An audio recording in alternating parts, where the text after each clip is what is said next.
Shalom, shalom, bien-aimé de Jésus, sois béni, sois béni. Alors, une fois n'est pas coutume, aujourd'hui la méditation vise simplement à clarifier la lecture d'un texte avec une écriture complexe.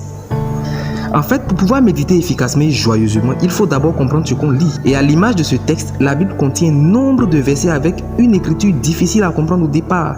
Et c'est ce qui a découragé plusieurs pour fermer leurs yeux sur l'excitation que procure l'exercice biblique de lecture et de méditation. Ici donc, je te partage une astuce que tu pourras utiliser sur tous les textes qui ont une écriture qui ressemble. C'est ce qui va te permettre de mieux comprendre et de tirer les leçons idoines. Ainsi donc, lisons ensemble 1 Pierre chapitre 1, versets 3 à 5. Béni soit Dieu le Père de notre Seigneur Jésus-Christ qui, selon sa grande miséricorde, nous a régénérés pour une espérance vivante par la résurrection de Jésus-Christ d'entre les morts, pour un héritage qui ne se peut ni corrompre, ni souiller, ni flétrir, lequel vous est réservé dans les cieux, à vous qui, par la puissance de Dieu, êtes gardés par la foi pour le salut prêt à être révélé dans les derniers temps. Waouh! Quel texte! Alors, ici, les deux mots qui éclairent sur comment simplifier la lecture de ce texte sont pour, c'est-à-dire dans quel but, et par, qui renvoie à comment. Ainsi donc, on peut voir dans ces versets le cheminement suivant. Qu'est-ce que Dieu a fait? Pour quelle raison ou dans quel but il a fait? Et comment il a fait? Voici ce que ça donne. Qu'est-ce que Dieu a fait? Verset 3, il nous a régénérés. Verset 5, nous sommes gardés. Dans quel but nous a-t-il régénérés? Verset 3b, pour une espérance vivante.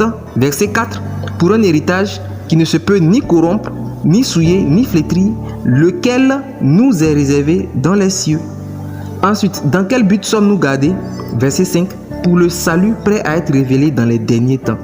Et comment nous a-t-il gardés? Verset 5, par la puissance de Dieu et par la foi. Maintenant, tu t'assieds et tu relis ton texte et puis vois comment il est simple à comprendre. À partir de là, tu pourras même commencer à réfléchir plus profondément pour laisser le Saint-Esprit t'enseigner.